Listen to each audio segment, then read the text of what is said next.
নিজের আত্মীয় স্বজনদের সাথে সৎ আচরণ করা বলে এর কারণে করবে না। শুধু এতটুকু যে একজন নামাজ পড়ে হাদিস শরীফের মধ্যে এসেছে একজন মহিলা, একজন কি সে নামাজ পড়ে রোজা রাখে সব কিছু করে, কিন্তু তার যে আখলাক, একটা বিড়াল তার ঘরে দেখত, তো বিড়াল একদিন অনেক সময় হয় তার ঘরের কোনো জিনিস নষ্ট করে ফেলছে, এই জন্য সে আগে বিড়ালটাকে একটা রুমে আবদ্ধ করে রেখেছে। ওই বিড়ালটাকে খানা কিনেও খেতে পারে না, কোনো আহারও করতে পারে না, বিড়ালটা অবস্থা মারা গেছে। আল্লাহ নবী বলে ওই মহিলাকে, এই বিড়ালকে কষ্ট হওয়ার কারণে তাকে জাহান্নামের শাস্তি দিয়েছে। তো বলতেছি যে এলেম আমল লাগবে, 3 নম্বর আখলাক, নিজের ভালো চরিত্র ভালো করা। আল্লাহ নবী বলেন হাদিস শরীফের মধ্যে আছে আসকাল উসাইয়ি ফিল মিজান ওয়াল কিয়ামতি, মিজানের পাল্লায় সবচেয়ে ভারী হবে কিয়ামতের দিন মানুষের উত্তম চরিত্র। এবং উত্তম চরিত্র আল্লাহ এমন জিনিস যে চরিত্র দেখে মানুষ ইসলামের দিকে ধাবিত হয়। আল্লাহর প্রিয় নবী মুহাম্মদ রাসূলুল্লাহ, বুখারী শরীফের হাদিস, মুহাম্মদ রাসূলুল্লাহ সাল্লাল্লাহু আলাইহি ওয়াসাল্লামের নিকটে এক ইহুদি ঋণ পায়, টাকা পায়, কি পায়? টাকা। বাকি টাকা দেওয়ার এখনো সময় হয় না। হাদিসে টাকা দেওয়ার সময় তোমার 5 তারিখে টাকা দেবে, সে 30 তারিখে এসে টাকা দেওয়া শুরু করছে। তাও কোন সময় আল্লাহ নবী মসজিদে নববীতে মদিনা মসজিদে বসা, এসার পর বলে আমার টাকা দেন। আল্লাহ নবী বলে এখন তো আমার কাছে দেওয়ার মতো টাকা নেই, বলে যদি টাকা না দেন তাহলে আপনাকে আমি ঘরে যেতে দিব না, অবরোধ করে রাখবো। দেখেন ভালো করে বুঝবেন, সে একা, সে কি আল্লাহ নবীর সাথে সাহাবীরা আছে, তো সাহাবীরা তার দিকে চোখ বড় করে করে তাকাই দেখে, সে আল্লাহ নবীকে যেতে দিবে না। তো আল্লাহ নবী সাহাবীদের উদ্দেশ্যে বলে ইন্না লিসাহিবিল হক্কি ফাকাল, কয় আমার কাছে কেউ যদি হক পায়, সে যদি আমাকে 2-4টা কথা বলে, এই বলার তার অধিকার আছে। সুতরাং তোমরা তার প্রতি কোনো গোড়ায় তাকাই দেখবে না, তাকে কোনো ক্ষতির ইচ্ছা করবে না। আর আমাদের মতো মানুষ হলে আমার ভাই নেতাজির সামনে এরকম ওই বেচারা তুলে ধরে ফেলতে শুনে আল্লাহ নবীর কাছে টাকা নেই, টাকার ব্যবস্থা করতে পারে না।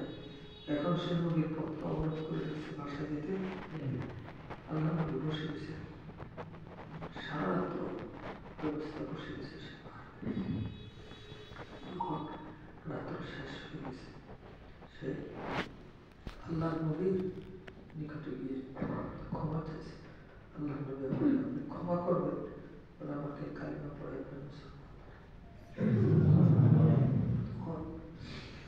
সে বলতেছে আল্লাহ নবী আমি আপনার সাথে এর দুর্ব্যবহার করছি, আসলে আমাদের তাওরাত কিতাবে লেখা আছে নবী এত উত্তম চরিত্রের অধিকারী হবে, নবীর এত ধৈর্য হবে, অন্যায় ভাবেও তাকে কেউ যদি বলে তিনি ধৈর্য হবে না। বলে আমি শুধু আপনার এই উত্তম চরিত্র আখলাকে যাচাই করার জন্য আপনাকে কষ্ট দিয়েছি, এজন্য আমাকে ক্ষমা করেন।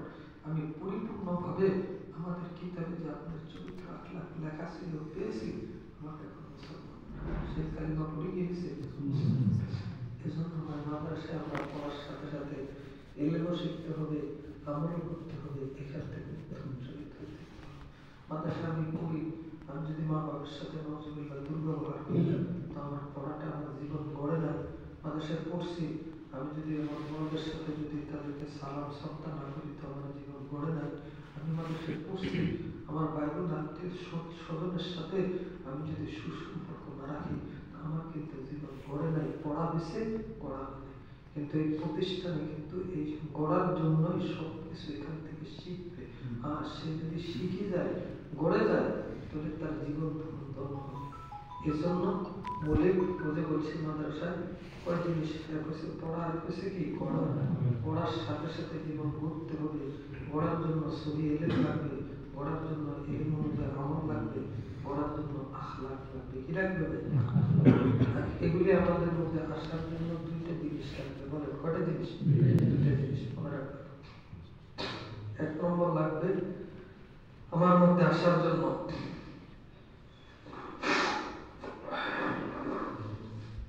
বলে এখানে আমাদের সবচাইতে মাদ্রাসার মধ্যে তলাবাদের সবচাইতে বড় মুরব্বী, তাদের বাপ বলেন মা বলেন, তাদের যত কল্যাণ করে সবগুলি উস্তাদ, তাদের কি উস্তাদ, উস্তাদের তার সব কিছু। এবং উস্তাদেরা সর্বক্ষণে চেষ্টা করে যে একটা তলাবা, একটা ছাত্র যখন আমাদের মধ্যে এসেছে, সে আমার এখানে খাওয়ার জন্য আসে নাই, ভালো থাকার জন্য আসে, এখানে আসছে তার জীবন করার জন্য। তার জীবন গড়তে গেলে তার মধ্যে আসতে হবে। এই জন্য উস্তাদরা কিভাবে একটা ছেলে সে তার জীবনকে গড়বে, এই জন্য প্রতিষ্ঠায় কিছু নীতি মালা নিয়ম তৈরি করে। এভাবে তুমি যদি চলো তাহলে এইভাবে চলবে, এভাবে তুমি যদি পড়ো, এভাবে যদি থাকো, রীতিমতো যদি থাকো, কামাই না দাও, মিথ্যা কথা না বলো, যে পড়ার যে সময় সময় যদি পড়ো, আর যে ঘুমানোর টাইমে ঘুমাবে, পড়ার টাইমে যেই নিজাম নীতি আছে এটা যদি পরিপূর্ণভাবে মানে, তাহলে তার জীবনটা কি গড়বে। এর যদি ব্যতিক্রম হয়, তার জীবন ওই গণ্ডির বাইরে যায়, তার জীবন কি গড়বে না, নষ্ট হবে। যেমন দেখেন দুধ, ওই যে মানুষ দুধ যদি পাতিলে যদি জাল দেওয়া হয়, তো জাল দিলে অনেক সময় দুধ যদি বেশি উতলে যায় তাহলে পাতিলের বাইরে পড়ে না, এটার কোনো দাম আছে, এটা বেকার গেছে। কিন্তু পাতিলের ভিতরে যেটা আছে বেশি বাইরে পড়ে না, এটার দাম আছে, এটা মানুষ ব্যবহার করে খায়। এই জন্য আমি যদি উস্তাদ থেকে বেশি বুঝি, তারা যে নীতিমালা বলছে এর ভিতরে থেকে যদি বাইরে যায়, তাহলে আমি এরকম ফেলে দেবো, নষ্ট হয়ে যাবো। এই জন্য এই তিন জিনিসের মধ্যে গড়ার মাধ্যমে একজন এক নম্বর লাগবে, উস্তাদদেরকে মানতে হবে। কি করতে হবে? পার্বত্য ইনশাআল্লাহ যেভাবে বলে ওভাবে মানতে হবে। ইমাম আহমদ বিন হাম্বল রহমাতুল্লাহ বলেন, বলে উস্তাদকে কিভাবে মানবে তলাবারা, বলে উস্তাদের হাতে নিজকে নিজে এমন ভাবে ন্যস্ত করতে হবে। কেমন? বলে যেমন দেখেন একজন মৃত ব্যক্তি, একজন মৃত ব্যক্তি সে একজন তাকে যে গোসল দেয়, তার হাতে নিজকে নিজে সম্পূর্ণ অর্পণ করে। তাকে যদি ডাইন খাতে শোয়া, সে ডাইন খাতে, বাম খাতে শোয়ালে বাম খাতে, খাড়া করালে খাড়া হয়, ওরকম হাত দিয়ে। সে বলে না যে আমার ডাইন খাতে কেন শোয়াতেছেন, বাম খাতে কেন শোয়াতেছেন, এরকম তার কোনো সারা শব্দ থাকে না। বলে একজন ছাত্র যদি উস্তাদের হাতে নিজকে নিজে এমন ভাবে ন্যস্ত করে, ইনশাআল্লাহ তোমার তার জীবন গড়বে, পার্বত্য ইনশাআল্লাহ। এবং যদি মুরব্বীকে যদি উস্তাদকে মানি লাভকে দেখে, আরো উদাহরণ দিয়ে বলে যে আম আছে না, আম গাছ, এই যে আম গাছে যখন নাকি আমের যে কি আসে, বলে আসার পরে পরে ছোট ছোট কি হয়, আমের গুটি আসে। আমের গুটিগুলি দেখেন, এই যে তখন আমের সময় কিন্তু ঝড় তুফান হয়, বিভিন্ন ঝড় তুফান হয় না, ঝড় তুফান আমের যে গুটি, ঝড় তুফান এগুলির সাথে মোকাবেলা করে টিকে থাকতে পারে যে কোনো মূল্যে, ওই যে বটুর সাথে লেগে আছে, সে আমটা দামি হয়। গাছটা তার মুরব্বী, এই মুরব্বীকে মেনে সমস্ত তার যত ধরনের আপনার বাধা বিঘ্ন আছে সবগুলি উপেক্ষা করে, ঝড় তুফানকে উপেক্ষা করে যদি জড়ি না যায়, ওই যে গাছ মুরব্বী তার মূল তার সাথে যদি লেগে থাকে, তো ওই আমটা দামি হয়, ওই আমটা আরেকজন খেতে পারে, বাজারে বিক্রি করে। আর যে ওই যে সামান্য ছোট কি অবস্থায় আপনার আমের কড়া অবস্থায় পড়ে গেল, সে আমের কোনো কি থাকে না, মূল্য থাকে না। যে ঝড় তুফানের সাথে মোকাবেলা করে নিজের মুরব্বীর সাথে লেগে থাকতে পারে না, মানতে পারে না, এজন্য তার দাম হয় না। এই জন্য পড়ার জন্য এক নম্বর কি করতে হবে, মানতে হবে, পার্বত্য ইনশাআল্লাহ প্রত্যেকে। দ্বিতীয় নম্বর, সাথে মানার সাথে সাথে জমতে হবে। কি করতে হবে? জমা। জমার অর্থ ইস্তেকামত বলা দিতে মানবো, শুধু একদিন হুজুর বলে দিছে মানছি তাই নয়, বরং এই মানার উপর সর্বদাই থাকতে হবে। কি থাকতে হবে? সর্বদাই। সর্বদাই যদি না থাকে তাহলে আমরা কামিয়ে ফেলবো। একজন শোনেন ড্রাইভিং শিখতে গেছে, মাসের মধ্যে 2 দিন গেছে, 8 দিন যায় না, এরকম যদি 10 বছরও যায় তাহলে শিখতে কোনোদিন পারবে না। কিন্তু হ্যাঁ, সে লাগাতার যদি দীর্ঘ সময় টাইম নিয়ে যদি শিখে, তখন তার কি হবে ভাই, শিক্ষা হবে। এই জন্য দ্বিতীয় নম্বর, বনার জন্য নিজে ন্যস্ত করার পরে এর উপর আবদ্ধ থাকতে হবে, আমল উপর। ওস্তাদ যে আমল বলে যে পড়ার উপর, মেহনতের উপর, আমলের উপর, সুন্নতের উপর, আমলের উপর কি দেখতে হবে? জমি দেখতে হবে। পারবো তো ইনশাআল্লাহ ভাই? ইনশাআল্লাহ। জমি যত থাকবো তত ইনশাআল্লাহ জিন্দেগি বন্ধ। দেখেন বরফ আছে না, বরফ? আচ্ছা, পানি পানি যদি ফ্রিজে রাখে বরফ হয় না? ফ্রিজে রাখলে কি হবে? কিন্তু একটু দীর্ঘ সময় রাখা লাগে না? এখন দীর্ঘ সময় এক ফ্রিজে না রাখি কয়েক ফ্রিজে রাখছে, এই ফ্রিজে 20 মিনিট, এই ফ্রিজে 20 মিনিট, এরকম যদি 10 ফ্রিজেও রাখে বরফ হবে না? বলে অনেক সময় লাগছে 5 ঘন্টা, আর এমনি বরফ হতে 2 ঘন্টা, 2 ঘন্টা হয়ে যায়, এখানে 5 ঘন্টা 10 ঘন্টায় হয় না কেন? তার ভিতরে যে জমা নেই, সে কোনো কাজের উপরে ইস্তেকামত নাই। এই জন্য ইনশাআল্লাহ আমরা যে আমলগুলি করবো, মেহনতগুলি করবো, উস্তাদরা বলবো, তার উপরে ইনশাআল্লাহ জমি থাকবো তো ইনশাআল্লাহ ভাই। বিশেষ করে এখন আমার তলবা যারা আছেন, বিশেষ করে সামনে শুনেন, আমাদের সালানা ইমতিহান আসতেছেন, আমাদের বলার বলেন দেখেন সালানা ইমতিহানের গুরুত্বটা কত বেশি আমি বুঝাই। এই যে মানুষ পুকুর শিখে কেউ মাছ ধরার জন্য শিখে না, মাছ ধরতে সময় বেশি লাগে না পানি শিখতে সময় বেশি লাগে? পানি শিখতে কষ্ট বেশি না মাছ ধরার চাইতে? এখন সে যদি 3 দিন পর্যন্ত পুকুর শিখছে, অনেক কি করি আপনার অনেক কষ্ট করি, কিন্তু ওর ঘুমা হয়, ওর যখন মাছ ধরার টাইম হয়েছে তখন ঘুমাই গেছে, তার খবর নাই, বলে তার সব লস হয়ে যাবে না? তো সারা বছর ওস্তাদের মেহনত করছে, আপনারাও মেহনত করছেন, এখন সামনে যে আমাদের বাৎসরিক পরীক্ষা, এটা হচ্ছে মাছ ধরার সময়, ওই সময় যদি ঘুমাই থাকি, অবহেলা করি নিজেরা, তাহলে তখন কিন্তু ওই যে সারা বছরের মেহনত কি দেবো দেখা যাবে, পাশ করতে পারবো। এই জন্য ওই সময় খুব চোকান্না থেকে গুরুত্ব সহকারে, কোথাও যেন পানি না ঢুকে যায়, আবার মাছগুলি যেন খাওয়ার জন্য কোনো কিছু আসে না খেয়ে ফেলে, এগুলির প্রতি সতর্ক থাকতে হবে। এই জন্য ওস্তাদের মেহনতিতে মেহনত করা লাগবে। অনেক সময় দেখা যায় এখন তো সবক হয় না, লম্বাসন করতে করতে একটু অলসতা এসে যায়, তখন কিন্তু বা মনের মধ্যে বিভিন্ন শয়তানি ওয়াসওয়াসা আসে, আমি পরীক্ষা দিব না, পাস করতে পারবো না, আগের বছর আরেক জায়গায় যা পড়বো, এখানে পরীক্ষাই দিব না। এই শয়তানের সব ধোঁকা দিয়ে আমাকে এলিমেন্ট থেকে বঞ্চিত করার কিন্তু কি পারবে চেষ্টা করে। এই জন্য ভাই ওই ধোঁকায় না পড়ি। কারণ যদি অন্তরে কিছু আসে, আমি বলতেছি একজন সাথী ভাইয়ের সাথে অনেক সময় তো আমাদের যে রোগ কি করে, কোনো কিছু হলে নিজের এক সাথীর সাথে মশওয়ারা করে, আমি কি করবো পারি না, এখানে পড়বো কি করবো না, আরেক জায়গায় কি করবো, অথচ উস্তাদের জিজ্ঞেস করে। আচ্ছা তুমি নিজে বলো বিবেক, তোমার যে সাথীরে বলতেছে এর অভিজ্ঞতা বেশি না উস্তাদের অভিজ্ঞতা বেশি? তোমার কল্যাণটা বেশি বুঝবে না উস্তাদ বেশি বুঝবে?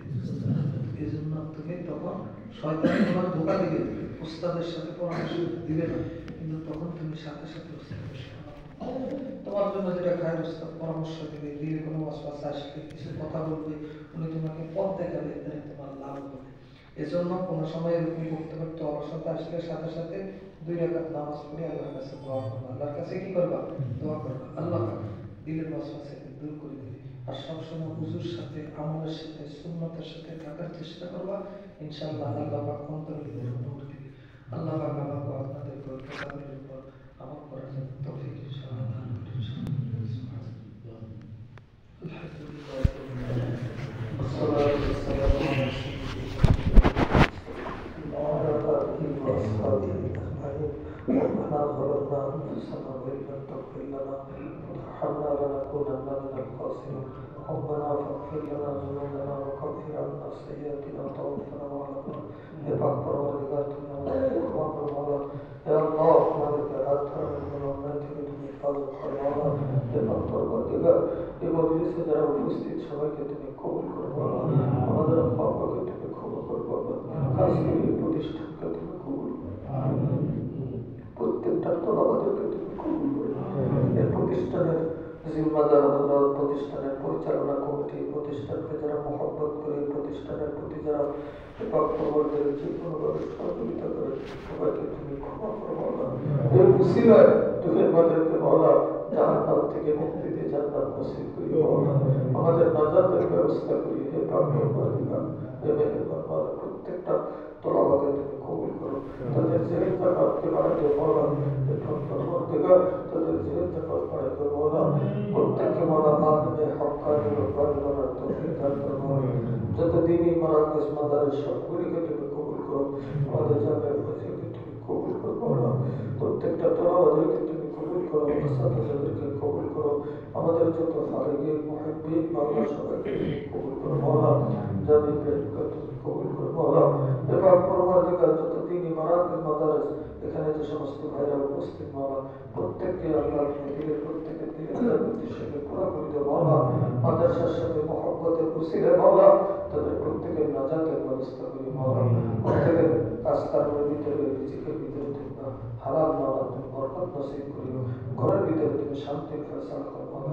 আমাদেরকে মাওলা তোমার কাছে শেষ মাওলা আবেদন, যখন তোমার হুকুম হবে দুনিয়ার থেকে যাওয়ার, আমাদেরকে দুনিয়ার থেকে মাওলা আসল সম্পদ ঈমান নিয়ে দুনিয়ার থেকে বিদায় হওয়ার তৌফিক দিও মাওলা। কালিমা পড়ে দুনিয়ার থেকে বিদায় হওয়ার তৌফিক দিও। ওয়াসাল্লাল্লাহু তাআলা আলা খায়রি খালকি মুহাম্মাদিন ওয়া আলিহি ওয়া সাল্লাম। سبحان ربك رب العزة عما يصفون، والسلام على المرسلين، الحمد لله.